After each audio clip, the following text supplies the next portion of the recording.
The massive crystal dome of the Galactic Council chamber stretched high above the assembled delegates. Light from 3 different suns filtered through the transparent walls, casting rainbow patterns across the polished floor. 847 different species had representatives sitting in the curved rows of seats that spiraled around the central speaking platform. The air recycling systems worked overtime to accommodate the breathing needs of beings from methane breathers to those who required pure oxygen. Ambassador Sarah Chen stood at the speaking podium, her simple black Earth diplomatic uniform stark against the elaborate robes and biosuits worn by the other delegates.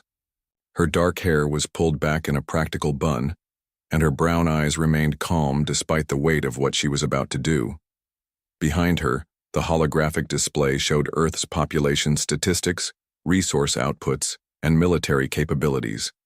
The numbers looked pathetic compared to the massive empires represented in this chamber. Chancellor Vexithera of the Zephyrian Empire rose from her elevated seat. Her reptilian features were covered in the ceremonial silver scales that marked her rank, and her forearms gestured in the traditional opening ritual. When she spoke, her voice carried the authority of 10,000 years of galactic rule. "The Council recognizes the human delegate," Vexithera announced. Her words were translated instantly into 800 different languages through the neural implants all delegates received. "You have requested this emergency session to respond to Resolution 847 Alpha. The Council awaits your compliance." Sarah looked around the chamber. She had spent 5 years learning the names and cultures of these species: the insectoid Clavari, who communicated through scent; the energy beings called the ethereal communion, who existed as glowing clouds of plasma; the aquatic Hydarians in their water-filled suits; the machine race Nexus Collective with their perfect chrome bodies. Each species had once been proud and independent. Now they all served the Council's rigid order. "Honored Chancellor," Sarah began, her voice steady, "Earth has carefully considered Resolution 847 Alpha. We have studied the population redistribution requirements. We have reviewed the military vessel surrender protocols. We have examined the resource extraction quotas." The Manthari delegate, a being that looked like a cross between a spider and a tree, clicked its mandibles nervously. The Manthari had been Earth's closest ally since humanity joined the Council 200 years ago. They had warned Sarah that this moment would come. "And?" Chancellor Vexithera prompted, her serpentine tongue flicking out to taste the air. "Does Earth accept the Council's wisdom?" Sarah took a deep breath. In her mind, she saw the faces of the 6 billion humans who would die if Earth followed Resolution 847 Alpha. The Council claimed Earth was overpopulated, that 60% of humanity needed to be relocated to work camps on distant worlds. Everyone knew what relocation really meant. She thought of the children playing in the parks of New Geneva, the farmers tending crops in the African Federation, the scientists working in the lunar laboratories. "Earth rejects Resolution 847 Alpha," Sarah said clearly. "Furthermore, Earth hereby withdraws from the Galactic Council, effective immediately." The silence that followed was total. In 10,000 years of galactic civilization, no species had ever voluntarily left the Council. The translator system struggled to process her words, as if the concept itself was too alien to understand. Chancellor Vexithera's scales shifted from silver to deep red, a sign of extreme anger among her people. "Impossible," she hissed. "No. Species leaves the Council. The Council is eternal. The Council is order. The Council is a lie," Sarah replied, her voice growing stronger. "You call it order, but it's slavery. You call it peace, but it's oppression. Humanity chooses freedom over your version of paradise." The chamber erupted in chaos. 847 different species began talking, shouting, singing, or communicating in ways human ears couldn't detect. The ethereal communion blazed brighter, their plasma forms swirling in agitation. The Nexus Collective's chrome bodies clicked in word as they processed this unprecedented data. Admiral Marcus Torres, head of Earth's military delegation, stepped forward to stand beside Sarah. He was a tall man with gray hair and scars from the border wars with the Rigel pirates. His uniform bore no fancy decorations, just simple rank insignia and a small patch showing Earth's blue and green surface. Earth has prepared for this day, Torres announced, his voice cutting through the noise. Our ships are already moving to defensive positions, our colonies have been warned, our people stand ready. A delegate from the crystalline hegemony, a being made of living diamond, spoke in a voice like breaking glass. The humans are bluffing. They have no real military. They are Tier 7 auxiliary status. They maintain our waste recycling systems and repair our communication networks. Sarah smiled coldly. That's exactly what we wanted you to think. She activated her personal communicator, sending a coded signal to the human ship waiting in orbit. Within seconds, new data flooded the chamber's displays. The delegates stared in shock at what they saw, Earth's actual fleet composition. Not the small collection of patrol boats the Council believed humanity possessed, but a massive armada of ships unlike anything in the galactic databases. Vessels that used fusion drives the Council had banned as too dangerous. Weapons that combined technologies from dozens of different species in ways that violated fundamental physics. Most shocking of all, artificial intelligence systems that other species considered impossible to control. For 200 years, you've treated us like children, Sarah continued. You gave us the jobs no one else wanted. Cleaning your waste, fixing your broken equipment, maintaining systems you'd forgotten how to repair. But every time we fixed something, we made it better. Every time we cleaned up your mess, we learned how to make a bigger one. Chancellor Vexithara's forearms trembled with rage. This is madness. Earth will face immediate economic embargo. No trade, no resources, no support. You will beg to return within a year. We've been preparing for that too, Admiral Torres said. He activated another display showing Earth's hidden infrastructure projects. Asteroid mining operations that had been disguised as research stations. Closed-loop agricultural systems that could feed billions without outside resources. Manufacturing facilities built into the moons of Jupiter that could produce everything from computer chips to starship hulls. While you've been comfortable with your traditions, we've been innovating, Sarah added. While you've been following the same patterns for 10,000 years, we've been learning. While you've been maintaining order, we've been preparing for chaos. The Manthari delegate, whose name was Clickthought Pattern 7, rose from his seat. His species communicated through complex scent releases, but he used the vocal translator for the benefit of the chamber. The humans speak truth, he said, his mechanical voice carrying undertones of regret. This delegate's hive mind has observed their preparations. They have surpassed our technological capabilities in many areas. The Council has been unwise to restrict their development. Traitor, shrieked a delegate from the Avian Consortium, a bird-like creature with metallic feathers. The Manthari side with the rebels. Click Thought Pattern 7's mandibles clicked in what humans had learned was the equivalent of a shrug. The Manthari side with survival. The Council's rigid structure cannot adapt to change. The humans represent change. Perhaps violent change, but change nonetheless. Chancellor Vexithara activated her personal authority codes, bringing the chamber to order through sheer electronic dominance.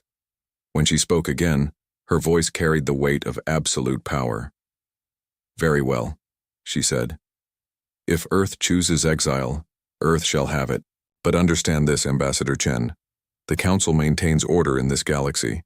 Without that order, there is only chaos, war, destruction, the deaths of billions. Are you prepared to have that blood on your hands? Sarah met the Chancellor's gaze without flinching. Are you prepared to have our blood on yours? She reached into her jacket and pulled out a small device that looked like a child's toy, a simple cube made of earth materials, plastic, metal, and glass. She placed it on the speaking podium where everyone could see it. This contains the complete technical specifications for every system humans have repaired, improved, or maintained. For the past 200 years, she announced. Quantum relay networks, hyperdrive calibration matrices, artificial gravity generators, life support optimization protocols, power distribution networks, everything. The delegates stared at the small cube. They were beginning to understand what Sarah was really saying. When we leave, she continued, we're taking our knowledge with us. Every human engineer, every human technician, every human who has ever fixed something for the Council, gone. You'll have to figure out how to maintain your civilization without us. Impossible, whispered the crystalline delegate. The systems run themselves. They have for millennia. No, Admiral Torres said. They run because humans keep them running. Your species built these systems, then forgot how they work. We're the ones who've been keeping your lights on. Sarah picked up the cube and slipped it back into her jacket. Earth offers this knowledge freely to any species that chooses to leave the Council and join our new alliance. But the Council itself will receive nothing. She turned to face the assembled delegates, her voice carrying across the vast chamber without electronic amplification. For 10,000 years you've told yourselves that order is more important than freedom, that stability is worth any price, that some beings are born to rule and others to serve. Today humanity rejects those lies. We may be outnumbered, we may be outgunned, we may face hardships that would break other species, but we will face them as free beings, making our own choices, accepting our own consequences. Earth withdraws from the Galactic Council not in anger but in sadness.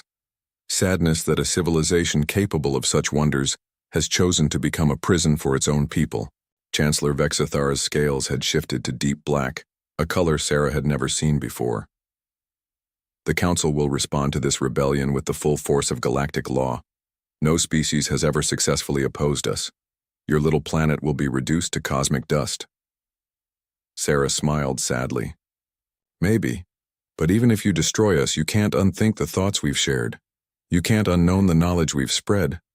Other species are watching this transmission. They're learning that the Council can be defied. The age of absolute order is ending, Chancellor.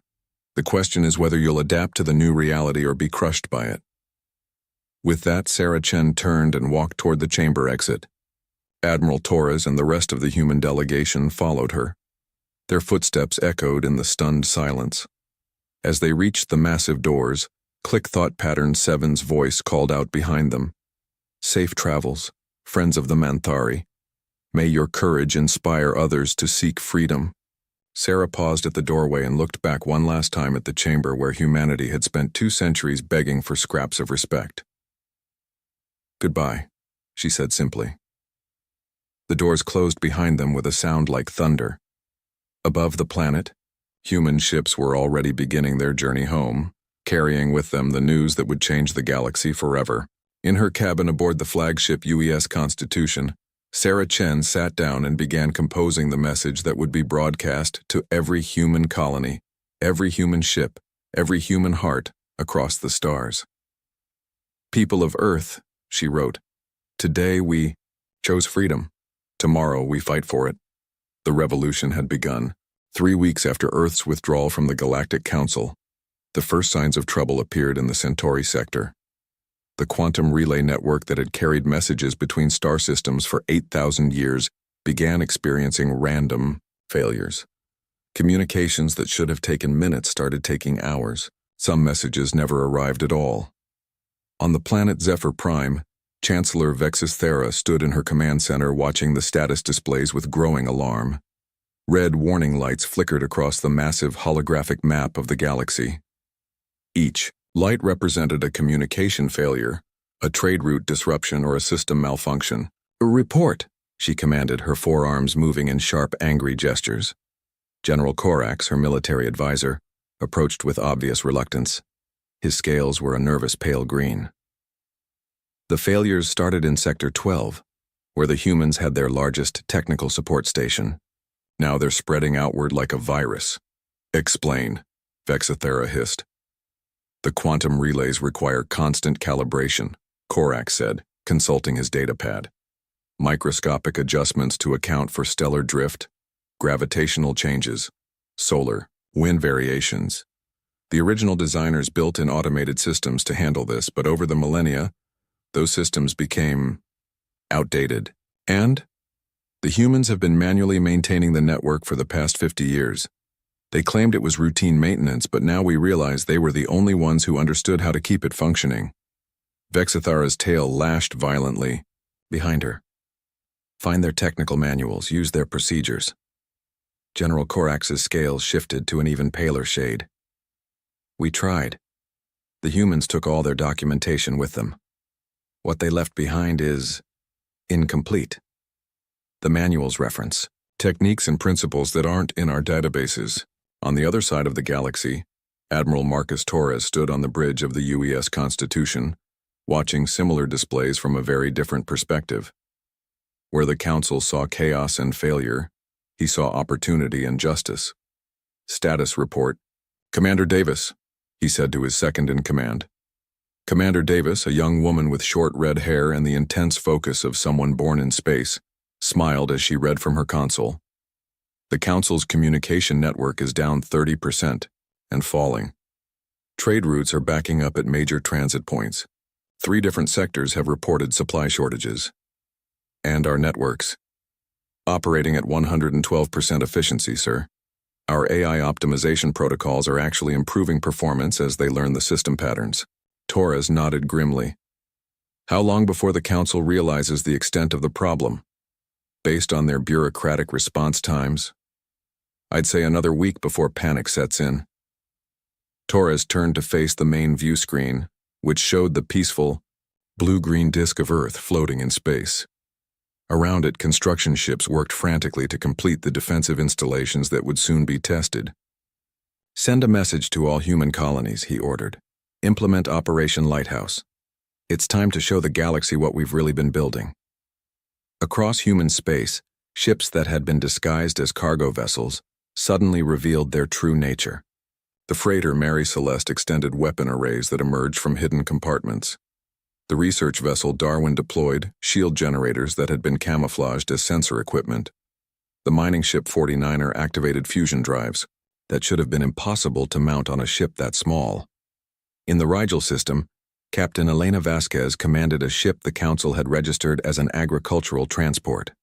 In reality, the UES farming simulator was a prototype stealth destroyer equipped with technology that combined human innovation with reverse-engineered alien systems in ways no other species had ever attempted.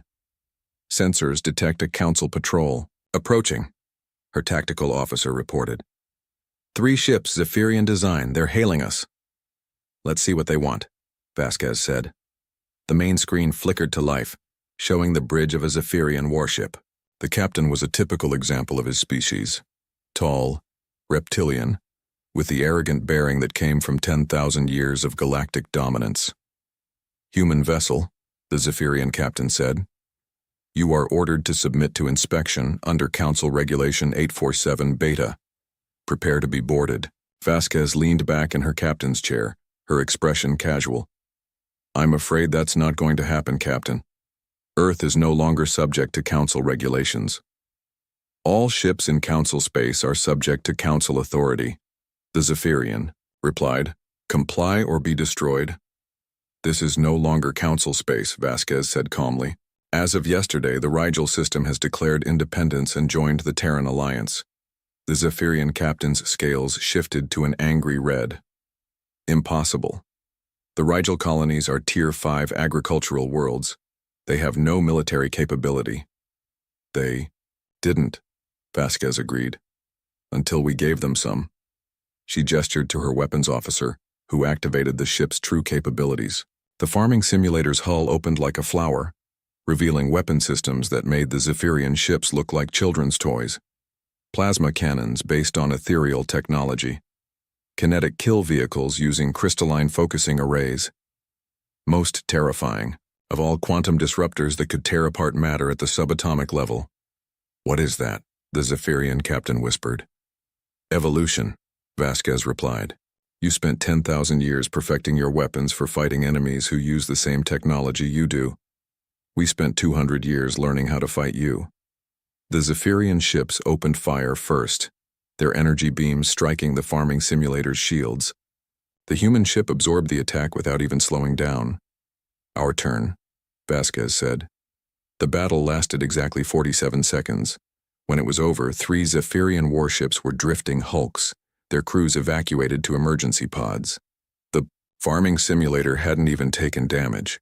Similar scenes played out across human space as the galaxy slowly realized that the species they had dismissed as cosmic janitors had become something far more dangerous.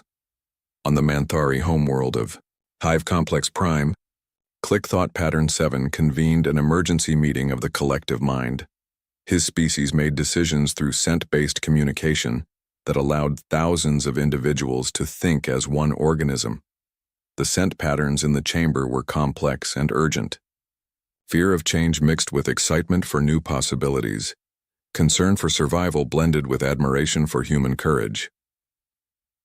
The humans have revealed their true capabilities, Click Thought Pattern 7 announced to the assembled hive leaders. This collective must decide.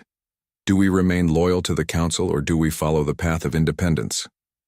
A pattern of contemplation sense filled the air as the Manthari considered their options. They had been allies of humanity since first contact, drawn to human creativity and problem-solving abilities. Unlike other species, the Manthari actually understood what humans had been doing during their time in the council. The humans offered friendship when others offered only orders, contributed scent of ancient wisdom, one of the older hive leaders.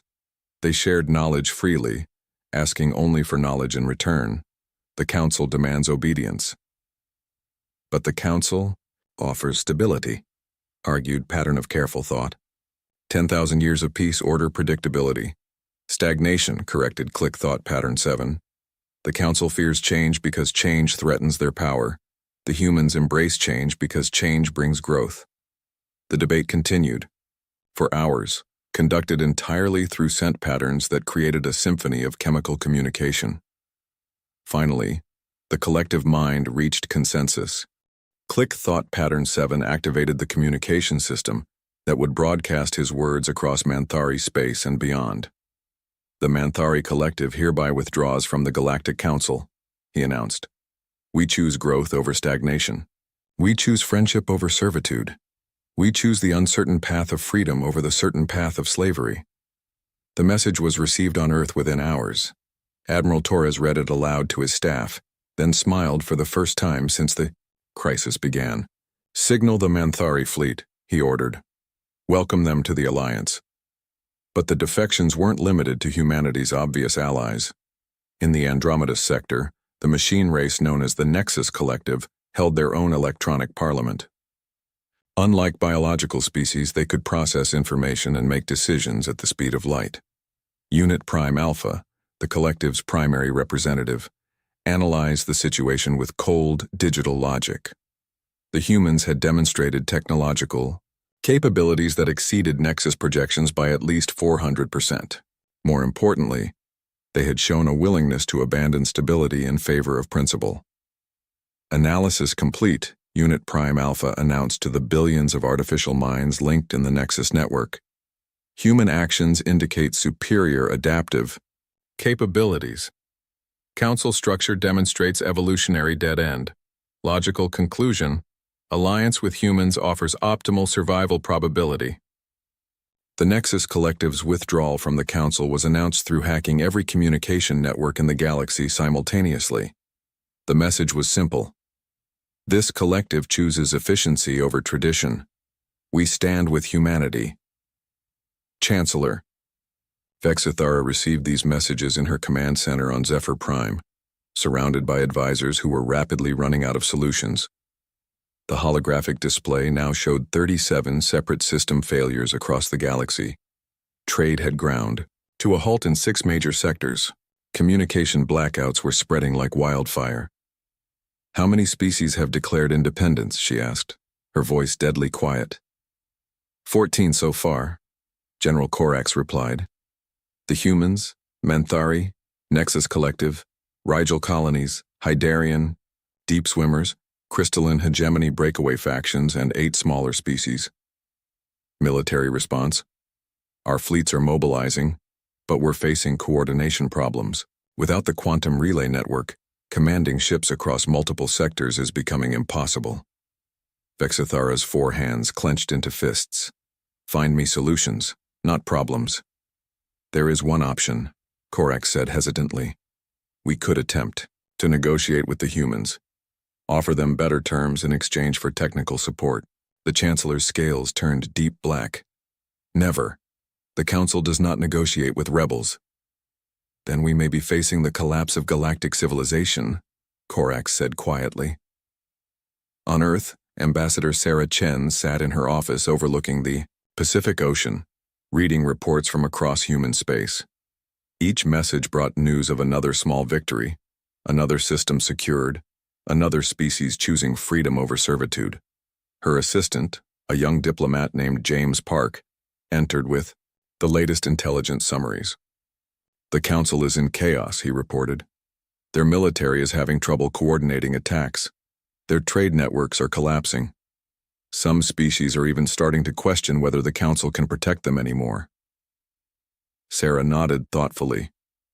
"How are our new allies holding up?" "Better than expected.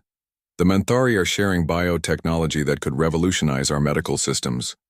The Nexus Collective is offering computing power that makes our best AIs look like pocket calculators. Even the smaller species are contributing unique capabilities." "And our preparations?" "The Sol defense grid is 70% complete. If the Council attacks Earth directly, we'll be ready." Sarah stood and walked to the window, looking out at the blue sky where ships moved like distant stars. Somewhere beyond that sky, an ancient empire was slowly learning that the universe had changed.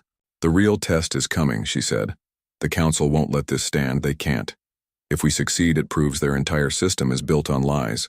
They'll throw everything they have at us to prevent that." James nodded. "Are we ready?"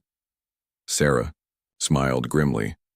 "As ready as anyone can be to fight the most powerful empire in galactic history." Above them, human ships continued their preparations, transforming humanity's home system into a fortress that would either stand as a beacon of freedom or serve as their tomb. The galaxy held its breath and waited to see which it would be. The Hydarian deep swimmers of Sector 12 had lived in the crushing depths of their ocean world for 40,000 years before the Council found them. They were ancient, patient, and had never caused trouble for anyone, which made their declaration of independence all the more shocking to the galactic establishment. Ambassador Tidesinger of Distant Currents floated in her pressure suit at the emergency council session, her whale song voice translated through mechanical speakers. "The Hydarian communes withdraw from the Galactic Council," she announced. "We choose to swim in free waters." Chancellor Vexithera's scales had remained permanently black for the past week. "This madness must stop.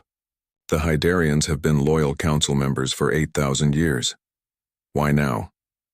"Because the humans showed us something we had forgotten," Tidesinger replied. "That loyalty given from fear is not loyalty at all. It is simply another form of imprisonment." The revelation hit the remaining council delegates like a physical blow. If species as stable and conservative as the Hydarians were willing to rebel, what did that say about the council's hold on power?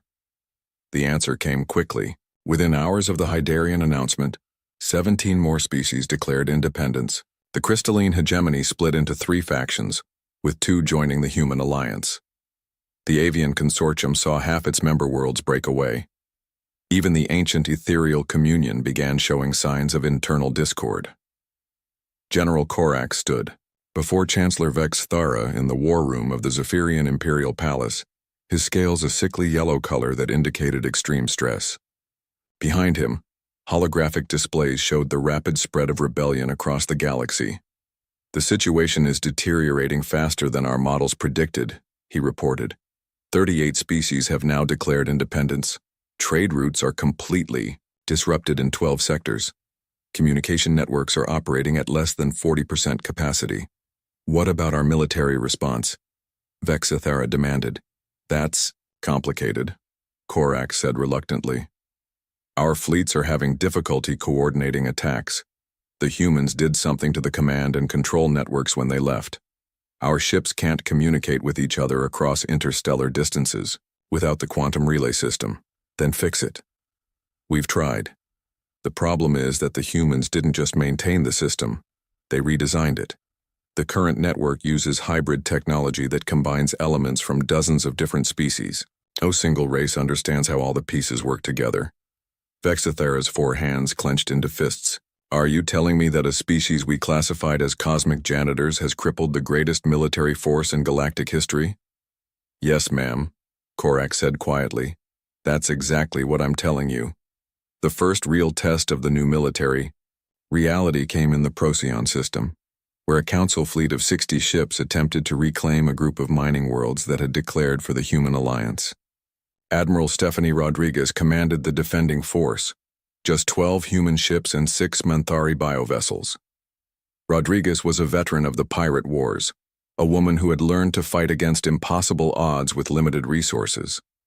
Her flagship, the UES Indomitable, was officially classified as a heavy cruiser. In reality, it was something no other species would have dared to build, a ship designed around the principle that sometimes the best defense was a good explosion. Enemy fleet dropping out of hyperspace, her tactical officer reported. 60 ships mixed council forces, Zephyrian heavies, avian fast attack craft, and crystalline dreadnoughts. Numbers?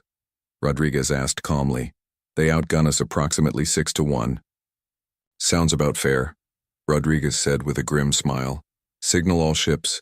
Implement Crazy Ivan protocols. The term Crazy Ivan came from old Earth naval traditions, describing a maneuver so unpredictable that it confused enemy targeting systems. In space combat, humans had elevated it to an art form.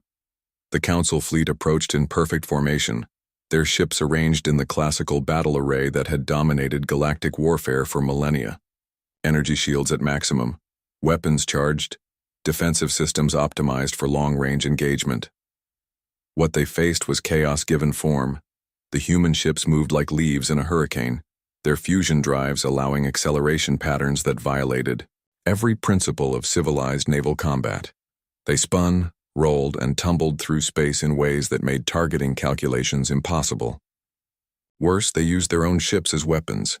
The UES Indomitable charged directly at the Council fleet's flagship, a massive Zephyrian battleship called the Eternal Order. Instead of firing weapons, Rodriguez ordered her ship to ram. "Admiral," her tactical officer protested. "That's suicide." "Not if we do it right," Rodriguez replied. "All hands prepare for collision course. Set the reactor to overload on my mark." The Eternal Order's captain, a Zephyrian named Sektar, watched in disbelief as the human ship accelerated directly toward him. No sane commander would attempt a ramming attack against a ship 3 times larger. "Evasive maneuvers," he ordered.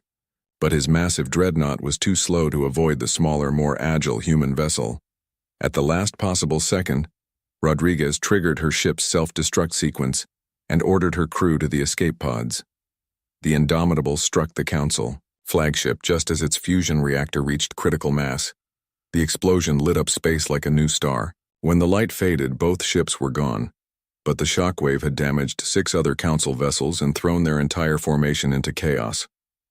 "That's impossible," whispered the captain of a nearby avian ship. "They destroyed themselves just to damage us." "Welcome to fighting humans," came the reply from a Manthari bioship as it opened fire with weapons that sprayed acid across the avian vessel's hull. The Battle of Procyon lasted 4 hours and ended with the complete destruction of the Council fleet. The human alliance lost 7 ships, including Rodriguez's noble sacrifice. But they had proven something important. The Council's military superiority was built on outdated assumptions about how wars were fought. News of the victory spread across the galaxy through unofficial channels as the quantum relay network continued to fail. On worlds throughout Council space, populations began to whisper that perhaps the mighty empire wasn't so mighty after all. Chancellor Vexithara received the battle reports in her private chambers, surrounded by the trophies and awards that marked her rise to power. For the first time in her long life, she felt something she had never experienced before. Doubt. "How many ships did we lose?" she asked General Corax. 60, he replied. "The entire Procyon task force. And the humans? 7 ships. But they destroyed themselves in the process. It's like fighting an enemy that doesn't care about winning, only about making sure you lose." Vexithara turned to stare out the window at the cityscape of Zephyr Prime. For 10,000 years, this world had been the center of galactic power. Now it felt like the capital of a crumbling empire. "What are our remaining military assets?" she asked. "Approximately 4,000 ships of the line spread across 60 sectors. But without reliable communication, we can't coordinate large-scale operations. Each fleet is essentially operating independently. And the rebels? Unknown. The humans seem to have unlimited numbers of ships that our intelligence completely missed. The Manthari are using biotechnology we don't understand. The Nexus Collective has started building vessels that appear to be partially alive and partially machine. The Chancellor's scales shifted to deep purple, a color that indicated profound contemplation. What would happen if we used the planet crackers? General Corax recoiled as if struck. The planet crackers? Those are weapons of last resort. They're designed to destroy entire worlds. These are desperate times, but the diplomatic consequences. If we start destroying inhabited planets, even our allies will turn against us. The Ethereal Communion has already said they will withdraw their support if we escalate to planetary bombardment. Vexthara considered this. The Ethereal Communion was the Council's spiritual backbone, the ancient energy beings who provided the philosophical justification for galactic rule. Without them, the Council became just another military dictatorship. Then what do you suggest? She asked. Negotiation, Corax said quietly. The humans might be willing to discuss terms if we approach them with respect rather than threats. Never, Vexthara hissed. The Council does not negotiate with rebels. But even as she spoke the words, she knew that everything had changed. The old order was collapsing, and she wasn't sure if anything could stop it. On Earth, Admiral Torres stood in the newly completed command center, buried deep beneath the Rocky Mountains. The Sol defense grid was now fully operational, a network of weapon platforms, sensor arrays, and defensive installations that turned humanity's home system into the most heavily fortified location in known space. Status report, he requested from his chief of staff. 47 species have now declared independence from the Council, Commander Davis reported. Our alliance controls approximately 30% of galactic territory and 40% of industrial capacity. Council response? They're trying to organize a massive fleet to attack Earth directly. Intelligence suggests they're planning to use planet cracker weapons. Torres nodded grimly. How long until they arrive? Best estimate is 6 weeks. They're having trouble coordinating the fleet movements without their communication network. 6 weeks, Torres mused. Enough time to spring our final surprise. He activated the secure communication system that connected him to every human ship, station, and colony in the galaxy. When he spoke, his words reached millions of human ears simultaneously. People of Earth, children of humanity scattered among the stars, he began. For 200 years we have served the Galactic Council faithfully. We maintained their technology, fought their wars, and asked only for the chance to prove ourselves worthy of respect.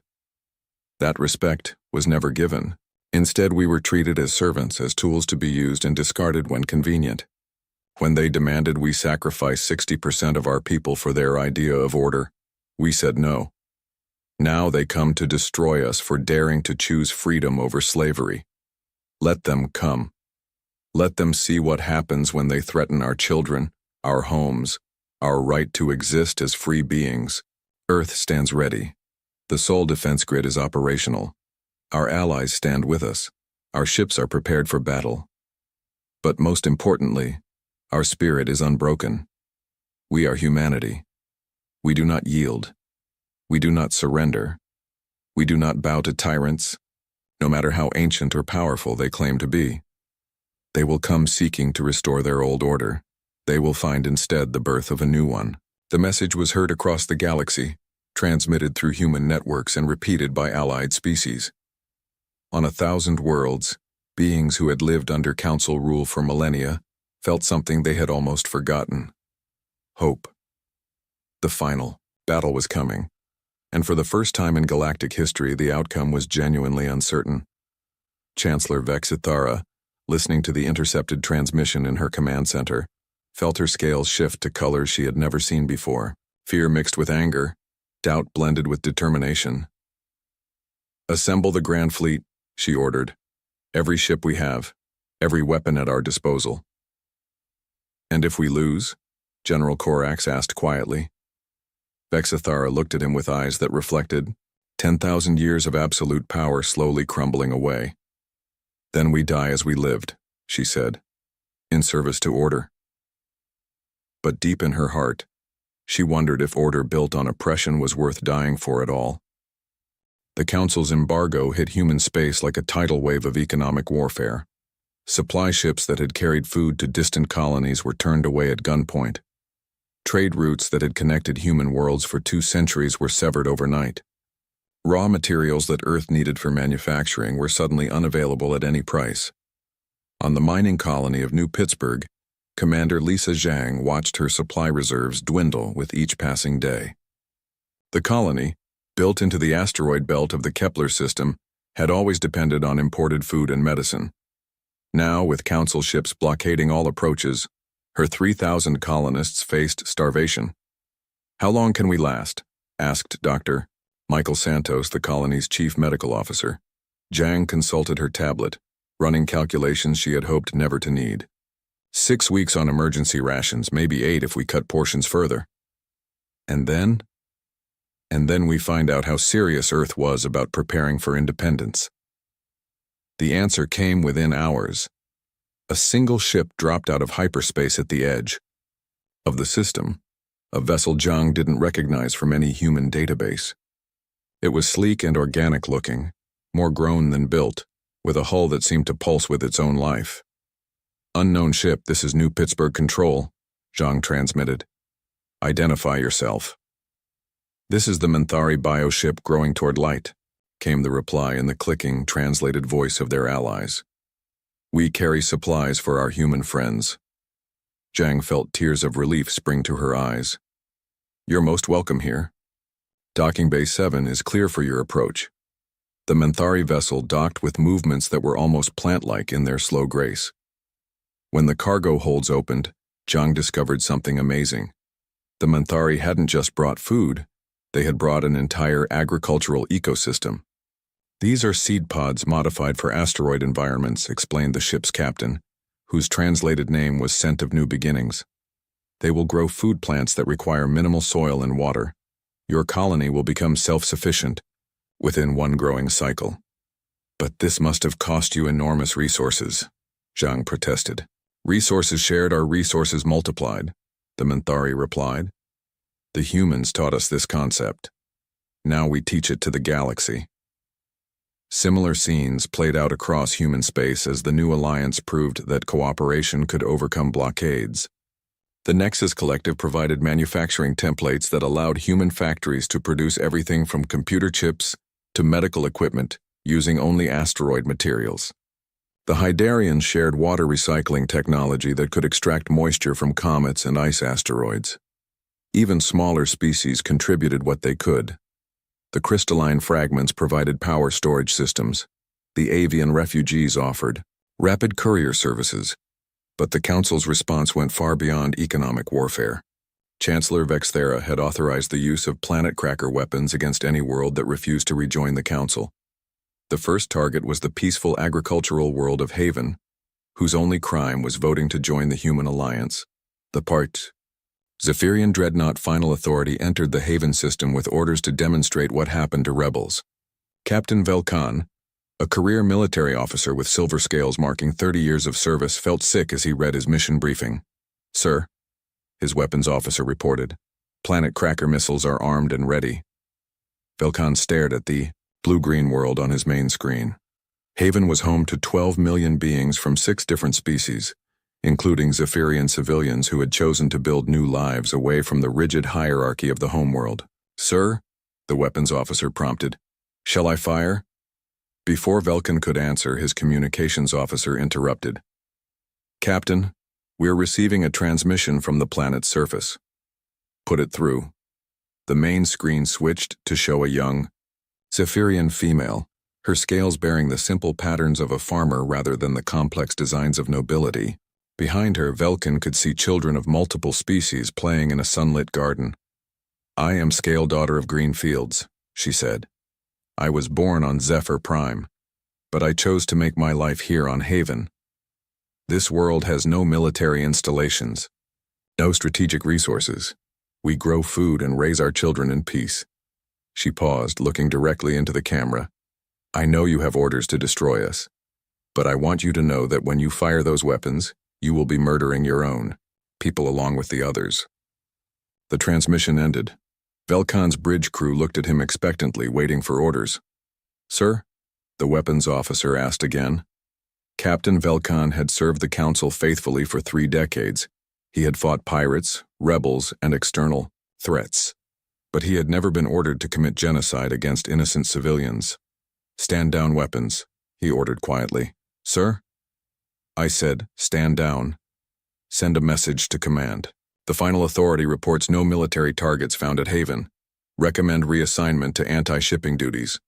It was mutiny, and everyone on the bridge knew it, but not a single officer objected. The news of Haven's salvation spread through unofficial channels, carried by the very communication networks the humans had taught other species to build. Soon, other council ship captains began receiving similar orders and making similar choices. On Zephyr Prime, Chancellor Vexithera raged at the reports of military insubordination. How many ships have refused orders? She demanded. 14. So far, General Corax reported. The crew of the Righteous Fury actually arrested their captain when he tried to carry out a planet cracker strike. They're requesting asylum with the Human Alliance. This is impossible. Our military swore absolute loyalty to the Council. The military swore to protect civilization, Corax corrected quietly. Many of them no longer believe the Council represents civilization. Vexithera's scales had shifted to colors that didn't exist in normal Zephyrian physiology. Deep purples mixed with angry reds and the black of despair. What about the ethereal communion? Surely they support maintaining order. Actually, Corax said reluctantly, they've requested a meeting with you, something about a prophecy. An hour later, Vexithera stood in the sacred chamber where the ethereal communion maintained their physical manifestation. The ancient energy beings swirled in patterns of light that had remained unchanged for 15,000 years. Their plasma, forms dancing in complex geometries that hurt to look at directly. Chancellor of the fading light, spoke the voice of the communion, transmitted through resonating crystals that translated energy into sound. We have seen the threads of destiny, and they weave a tapestry of change. Speak plainly, Vexithera demanded. Will the Council survive this rebellion? The Council as it was is already dead, the communion replied. The question is whether something new can be born from its ashes, or whether the galaxy will burn in the flames of its collapse. I don't understand. The humans have revealed the truth that we have long known but feared to speak. Order imposed. By force is not order at all, but merely delayed chaos. True stability comes from willing cooperation, not enforced submission. Vexithera felt the foundations of her worldview crumbling. But the Council has maintained peace for 10,000 years. The Council has maintained the appearance of peace while crushing the spirit of countless worlds. The humans showed the galaxy that freedom is possible. Now that knowledge cannot be contained. Then what would you have me do? What the humans did, the communion said. Choose. While the Council tore itself apart from within, Earth completed its transformation into an impregnable fortress. The sole defense grid now included weapon platforms hidden throughout the asteroid belt, gravity mines that could tear ships apart at the molecular level, and a network of automated defense systems that turned every piece of space debris into a potential weapon. Admiral Torres stood in the primary command center, watching the tactical displays that showed the approach of the Council's Grand Fleet. Over 2,000 ships were converging on the Sol system, the largest military force ever assembled in galactic history. Preliminary reports suggest they have at least 40 planet cracker weapons, Commander Davis informed him. Enough to turn every world in the system into floating debris. Let them come, Torres said grimly. We've prepared a few surprises of our own. The first surprise was the asteroid belt itself. What the Council fleet expected to find was a collection of mining operations and small defensive platforms. What they actually encountered was a maze of interconnected fortifications that had been under construction for over a century. Every asteroid larger than a football field had been hollowed out and converted into a weapons platform. Kinetic kill vehicles hung in powered-down orbits, waiting for activation signals. Sensor networks provided coverage that made stealth approaches impossible. Most surprising of all were the ships. The human fleet that rose to meet the Council Armada was unlike anything in the galactic databases. These weren't the small patrol boats and converted freighters that Earth was supposed to possess. These were warships that combined the best technology from dozens of species in ways that should have been impossible. The UES Constitution, Admiral Torres's flagship, mounted weapons that used ethereal plasma containment, crystalline focusing arrays, Manthari bio-neural targeting, and Nexus computational power, all integrated through human engineering that treated impossible as a starting point for innovation. Admiral, his communications officer reported, "We're receiving a transmission from the Council fleet." "Put it through." Chancellor Vexithera's image appeared on the main screen. Her scales showed colors of rage, desperation, and something. That might have been fear. "Admiral Torres," she said, "I offer you one final chance to surrender. Return to the Council. Accept your punishment and your species will be allowed to survive." Torres looked at her for a long moment, thinking of all the humans who had died building these defenses, all the allies who had risked everything to stand with them, all the children playing on Earth's surface who deserved to grow up free. "Chancellor," he replied, "there's something you need to understand about humans. We'd rather die on our feet than live on our knees." "Then you will die," Vexithera snarled. "All Council ships, commence attack. Show them the price of defying." Order. The battle for Sol began with the largest bombardment in recorded history. 2,000 Council ships opened fire simultaneously, their energy weapons turning space into a sea of destructive light. Planet cracker missiles streaked toward Earth, each one capable of splitting a world in half. But the missiles never reached their target. The Sol defense grid activated with devastating efficiency. Gravity mines created localized distortions that crushed incoming projectiles. Kinetic kill vehicles accelerated to near-light speed, punching through the hulls of Council ships like bullets through paper. Most effective of all were the humans themselves. Captain Sarah Martinez, granddaughter of a mining engineer, commanded the defense platform built into the asteroid series. When Council ships broke through the outer defensive line, she made the same choice that human warriors had made throughout history. "All stations, this is Series Control," she transmitted. "We're going to ram the Council flagship. It's been an honor serving with you all." The asteroid series, its mass increased by a century of construction, accelerated toward the Council fleet under the power of hidden fusion drives. The Eternal Dominion, Chancellor Vexithera's personal dreadnought, tried to change course but couldn't avoid the multi-kilometer projectile bearing down on it. The impact lit up space brighter than Sol itself. When the light faded, both the asteroid and the flagship were gone, but the shockwave had crippled a dozen other Council vessels. "That's impossible," screamed a crystalline ship captain. "They turned an entire asteroid into a missile." "Welcome to fighting humans," Admiral Torres broadcast on all frequencies. "We don't just think outside the box. We blow up the box and use the pieces as weapons." The battle raged for 18 hours. When it finally ended, the Council's grand fleet was scattered and broken. Hundreds of ships drifted powerless through space, their crews evacuated to emergency pods.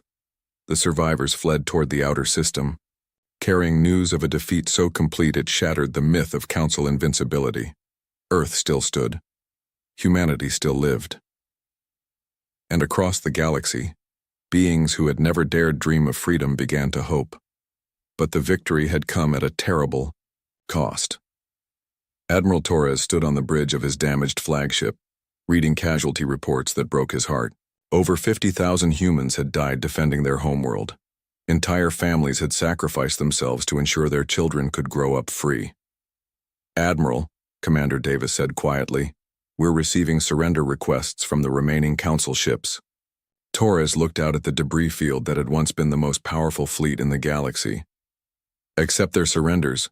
Provide medical aid to their wounded. Show them what mercy looks like." As rescue ships moved to help former enemies, message arrived from the ethereal communion. The ancient energy beings had watched the battle from their distant realm, and their words carried the weight of prophecy fulfilled. The old order is ended, they announced. The age of enforced peace gives way to the age of chosen freedom. The cosmos mourns its dead, but celebrates the birth of something new. And in the ruins of the Council's greatest fleet, that new age began to take shape. 5 years after the Battle of Sol, Ambassador Sarah Chen stood before the Galactic Assembly on Terra Station, a massive diplomatic complex built at the edge of human space. The station itself was a marvel of cooperative engineering, human, structural design, Manthari biosystems, crystalline power cores, and Nexus computational networks all working together in perfect harmony. Sarah was older now, her black hair streaked with silver, and her face lined with the weight of decisions that had shaped the fate of civilizations. But her eyes still held the same determined fire that had burned when she first told the Council that humanity would choose freedom over servitude. Before her sat representatives from 412 species, nearly half the galaxies, intelligent races. Some had joined the Terran Accord immediately after Earth's victory. Others had taken years to overcome their fear of change. A few had only recently arrived, drawn by reports of a galactic government that actually listened to its members. "Friends," Sarah began, her voice carrying easily through the chamber's acoustic systems. 5 years ago, humanity made a choice that changed the galaxy forever. We chose to leave a system that promised order but delivered oppression. We chose uncertainty over the certainty of slavery. Today we gather not as rulers and subjects, but as equals united by common purpose. The Terran Accord stands as proof that cooperation is stronger than coercion, that freedom builds more than fear ever could. In the diplomatic section reserved for former council species, Chancellor Vexithara listened with scales that had shifted to colors of deep contemplation. The once mighty leader of the Zephyrian Empire now served as her people's ambassador to the Accord, a humbling experience that had taught her lessons she never expected to learn. After the destruction of the Grand Fleet, the Galactic Council had simply collapsed. Without military force to back their authority and with their communication network still crippled, the ancient institution had fragmented into dozens of successor states. Some species retreated into isolation. Others formed small regional alliances. A few, like the Zephyrians, had eventually swallowed their pride and requested membership in the growing Terran Accord. The transition hadn't been easy. Vexithara remembered the day she had first met with Admiral Torres to discuss surrender terms. She had expected execution or exile, the traditional fate of defeated leaders. Instead, Torres had offered something unprecedented, a chance to rebuild. "Your people aren't our enemies," he had told her. "Your system was our enemy. Help us build something better and the Zephyrians will have a place in the new galaxy." Now, 5 years later, Vexithara served on the Accord's Security Council alongside humans, Manthari, and representatives from dozens of other species. The woman who had once ruled through absolute authority now found herself debating policy with beings she had once considered inferior. Strangely, she was beginning to enjoy it. Admiral Marcus Torres, now Director of Accord Defense Forces, stood to address the assembly. His hair had gone completely gray during the war years, and new scars marked his weathered face. But his voice still carried the quiet authority that had held Earth's defenders together during their darkest hours. 5 years ago, we fought a war that nearly destroyed galactic civilization, he said. Today, I'm proud to report that civilization is stronger than ever. Trade between Accord worlds has increased by 400%. Scientific research is advancing at unprecedented rates. Most importantly, for the first time in galactic history, no species lives in fear of their government. He activated a holographic display that showed the current state of the galaxy. The old council territories were a patchwork of different colors representing various political entities, but nearly half the galaxy now showed the blue and green of the Terran Accord. The Accord now includes 412 member species, Torres continued. Each one joined voluntarily. Each one maintains their own culture, their own traditions, their own way of life. We are united not by force, but by shared values of freedom, cooperation, and mutual respect.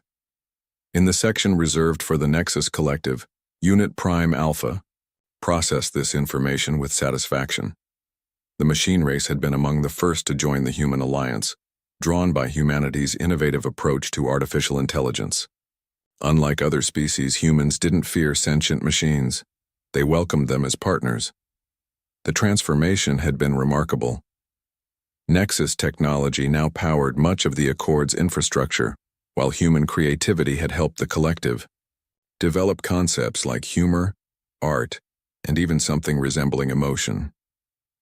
The synthesis of biological and artificial intelligence was producing innovations that neither could have achieved alone. The economic reports are equally encouraging. Torres continued, "Without the Council's rigid caste system, species are free to develop their natural talents. The Menthari have revolutionized agriculture. The crystalline fragments have solved our energy storage problems. The Hydarians have made breakthroughs in medicine that will benefit everyone." Dr. Elena Vasquez, formerly captain of the farming simulator, now served as the Accord's Minister of Scientific Cooperation. She had overseen the establishment of joint research stations where species shared knowledge freely, instead of hoarding it for military advantage.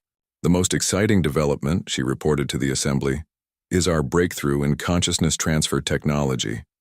Working with the ethereal communion, we've learned to preserve the memories and personality patterns of dying beings.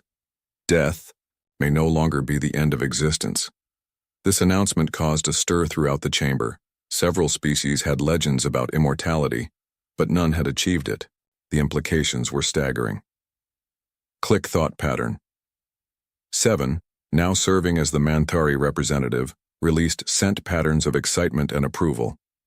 The collective wishes to know, will this technology be shared freely among all Accord members? "Of course," Vasquez replied. "The Accord was founded on the principle that knowledge belongs to everyone. No species should hold others hostage with superior technology." It was a direct rejection of the old Council's approach where advanced technology was carefully controlled to maintain political dominance. Under the Accord system, innovation spread rapidly through voluntary cooperation rather than forced acquisition. The session continued with reports from various committees and working groups. The Cultural Exchange Program had established schools where young beings from different species learned together. The Mutual Defense Treaty had created rapid response teams that could protect member worlds without the need for massive standing armies. The Economic Cooperation Council had eliminated trade barriers and created a common currency that facilitated commerce across species lines. But perhaps the most important development was something harder to quantify: hope. For 10,000 years, galactic civilization had been static. The Council's rigid hierarchy had discouraged innovation and change. Progress was measured in centuries rather than years. Young beings grew up expecting to live exactly as their parents had lived. The Accord had changed all that. Now, a young Zephyrian might become an engineer working alongside human and Menthari colleagues. A crystalline fragment could pursue art instead of being locked into the mining caste. An avian could explore the depths of space rather than being restricted to atmospheric flight. Change was no longer feared. It was celebrated. As the formal session ended, Sarah Chen made her way to the observation deck that looked out over the bustling traffic around Terra Station. Ships from hundreds of different species moved in carefully coordinated patterns, carrying goods, passengers, and ideas between the stars. Admiral Torres joined her at the viewing window. "Hard to believe we've come this far," he said. "Sometimes. I wonder what would have happened if we'd stayed," Sarah replied. "If we'd accepted their terms and sacrificed 60% of humanity to maintain their version of order." "We'd all be dead," Torres said simply. "Maybe not physically, but spiritually. The Council was slowly strangling the galaxy's soul." They watched in comfortable silence as a group of young beings from a dozen different species worked together to repair a damaged cargo ship. Human engineering techniques combined with Menthari biosystems and Nexus computational power to solve problems that would have taken the old Council months to address. "Do you think it will last?" Sarah asked. Can this new order survive without becoming as rigid as the old one? Torres considered the question carefully. Maybe. Maybe not.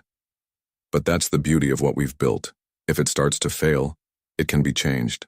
The Accord isn't based on eternal laws handed down by ancient authorities. It's based on agreements between free beings who can modify those agreements when circumstances change. The humans taught us that adaptability is more important than stability, came a voice behind them. They turned to see Chancellor Vexithera approaching, her scales showing the deep blue patterns that indicated peaceful contemplation. Chancellor, Sarah said, nodding respectfully. How are your people adapting to the new order? Better than I expected, Vexithera admitted. For 10,000 years, we were taught that our role was to command others. Learning to cooperate, as equals, has been educational. Any regrets? Torres asked. Vexithara looked out at the bustling space traffic, watching ships that represented freedoms her own people had never imagined. Many regrets about the past, but for the first time, in my life I have hope for the future. A soft chime indicated an incoming priority message. Torres activated his communication device and listened to a report from deep space. What is it? Sarah asked. Long-range sensors have detected something interesting, Torres replied. A signal from beyond the galactic rim. It's artificial, definitely made by intelligent beings. Sarah felt a familiar excitement building in her chest. First contact with an extragalactic civilization? Looks like it. The signal contains mathematical progressions and what might be star charts. Someone out there is trying to communicate.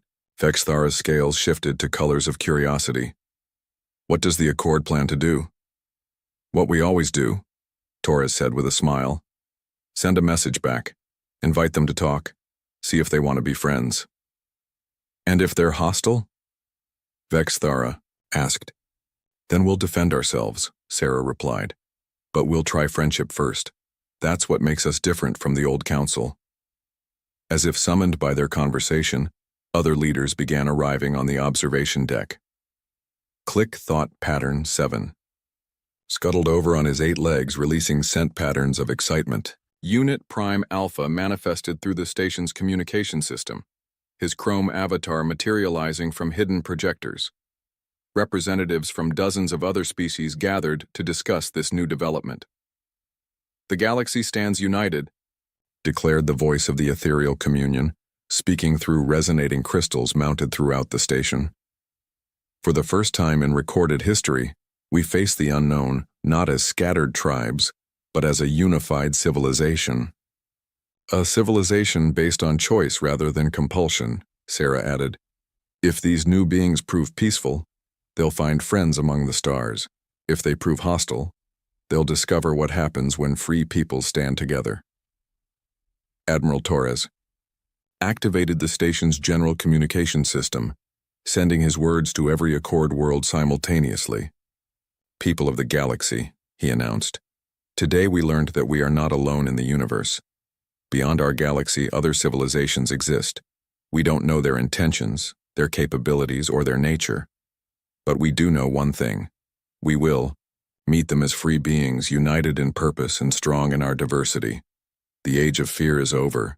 The age of possibility has begun. Across 400 worlds, billions of beings heard those words and felt something that had been missing from galactic civilization for millennia. Excitement about the future. On Earth, children played in parks, while their parents worked alongside alien colleagues to build wonders their grandparents could never have imagined. In the depths of Manthari hive worlds, young minds dreamed of traveling to distant galaxies. On crystalline fragments, artists created sculptures that captured the beauty of interstellar cooperation. The galaxy had been transformed, not by conquest or decree, but by the simple revolutionary idea that beings could choose their own destiny. Sarah Chen stood at the window of Terra Station, watching ships from 100 worlds carry that idea to the stars. In her jacket pocket, she still carried the small data cube that contained the technical specifications she had once threatened to withhold from the council. She had never needed to use it, The galaxy had chosen freedom willingly once they saw it was possible. "Ambassador," said a young aide, approaching with yet another report. "The first response ships are ready to launch toward the extragalactic signal. They're requesting final authorization." Sarah looked out at the stars, thinking of all the beings who had died to make this moment possible. Admiral Rodriguez, who had sacrificed her ship to prove that humans would not yield. Captain Martinez, who had turned an asteroid into a weapon to protect Earth's children. Thousands of others whose names were carved into memorial walls throughout Accord space.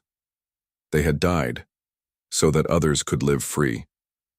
Now their sacrifice was bearing fruit beyond anything they could have imagined.